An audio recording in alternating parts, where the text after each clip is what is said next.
Mga baligyang pagkaon dinhi sa Sugbo nasuka nga gisagulan og food coloring nga makahilo. Wala namin nga ningon siya. Ako na siya kontra. Nag-sipay ko na yung kontra. Ex-convict nga nag-drive og habal-habal gipusil patay. Pagkakam niya na tugtang siya sa paong sa kunita. Kandidato pagka-barangay kapitan nakadawat og hulga sa kamatayon. 19 ka establishmento gideklarar sa Office of the Building Official nga off-limits. 4,000 ka pamilya sa Loon, Bohol nakadawat sa mga hinabang gikan sa tulong kapatid.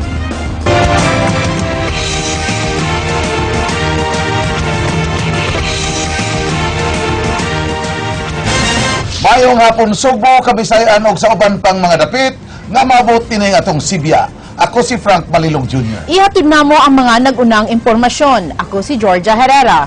Georgia, mga kapatid, 4 na lang kaadlaw ipahigayo na ang piniliay sa barangay. Matapos na karong Sabado ang kampanya.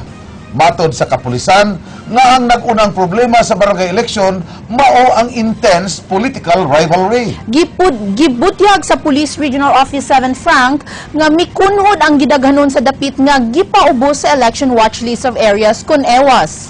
Ug matod pa nila nga mimino sab ang gidaghanon sa mga giingong armed groups nga ilang nadiskubrihan.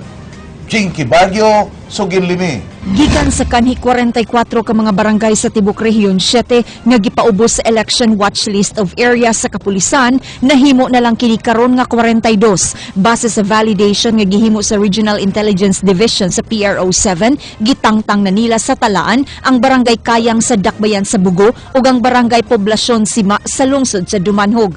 Nagpabiling siya ang areas of concern sa lalawigan sa Sugbo, upat sa Cebu City, apan mas hatagan nila og prioridad ang syudad sa gihulngan sa Negros Oriental. Sa Negros Manggod, they used to have 3 na ilahamang gi-delist ang duha ka grupo diha, kaning grupo. So yes, usan lang dito. So ang grupo sa Tanasan Libron Group o katong Dumas-og Group mo ay gipang tangtang. Sa syudad sa Sugbo, 3 ka mga bukirang barangay sab ang ilang monitoron. Lakip ni ini ang barangay Ermita tungod sa bagong kasamok nga nahitabo sa maong dapit. Matod sa RID nga intense political rivalry mo'y nagunang problema sa barangay election dinhi sa lalawigan sa Sugbo ug angayan sab ning tutukan sa kapulisan. Ang gikabalak ang potential armed group sa rehiyon mikunhud sab gikan sa 8 nahimo na lang kining unom. Reports of movement din ha niya kaniadto sa dunanay mga reports also of permit to campaign fee, ganun na mga reports. So that's why ang tagaan ginaog pagtagad kasi makaapekto na sa peace and order situation o sa kalampusan sa election. Sa kinatibukan, planchado na ang seguridad sa barangay elections karong Lunes. Nasayran nga ipahimutang na sa mga areas of concern ang mga pulis nga mo'y mubantay sa kahapsay ug kalinaw sa piniliay. Jinky Baguio, News 5.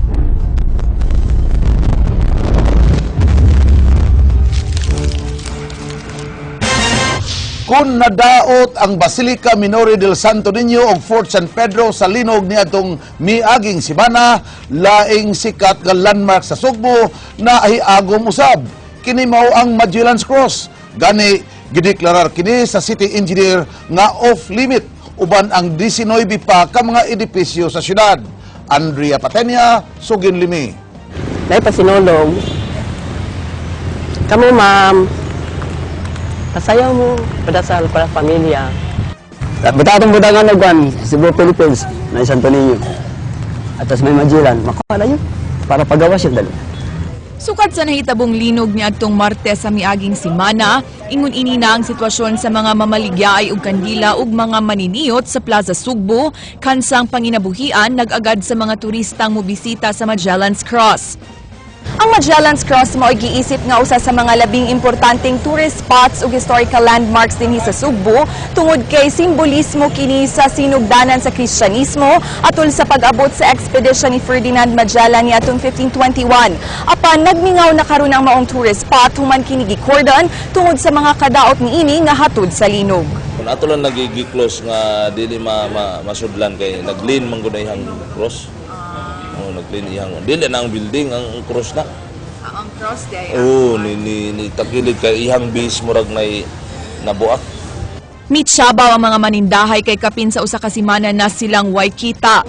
Mahalinan unta og usa ka putos ka kandila sud sa usa ka adlaw si Nanay Clemencia apan karon mulanat pa og 3 ka adlaw usa kini mahurot. Samtang si Chito makahalin unta og 500 pesos matag adlaw sa pagkuhag litrato apan karon swerte na lang kun mukita siyag usa ka gatos ka pesos. Kay katong giblihan pa. Makahagad mi sa mga tao, maka-explicar mi.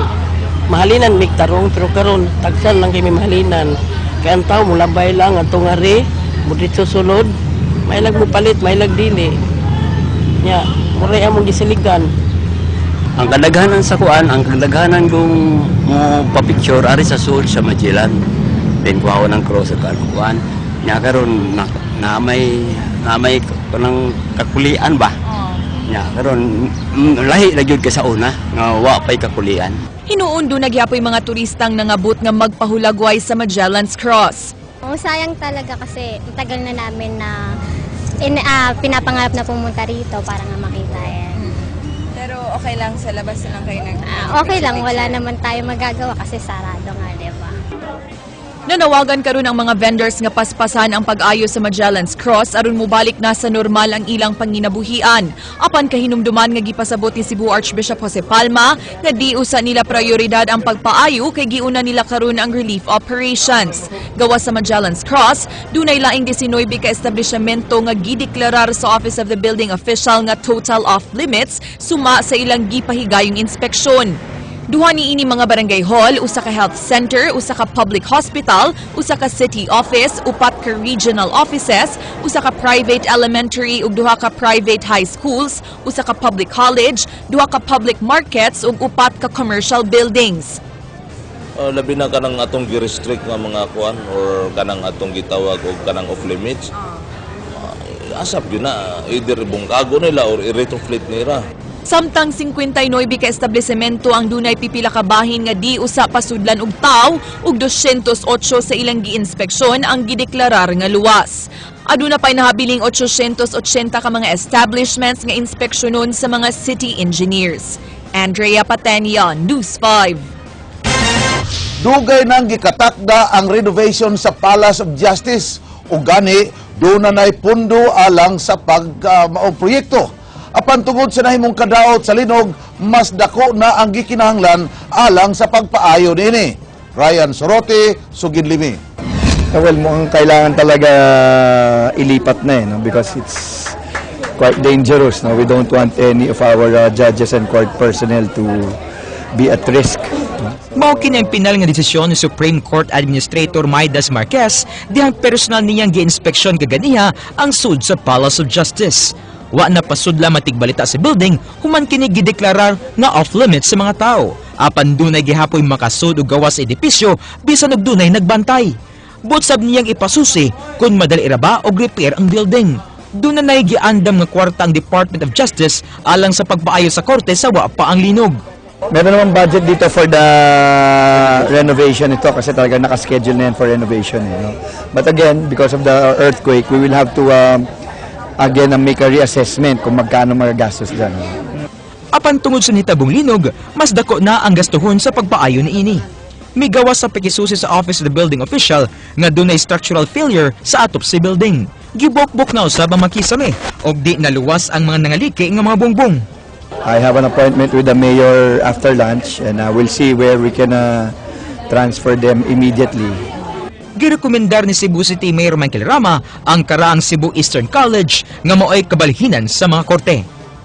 Ryan Sorote, News 5. Gipasalig ni Cebu Vice Governor Agnes Magpaling nga dunay ayuda nga mahatag ang Kapitolyo sa tulo ka mga simbahan nga nadaot sa linog.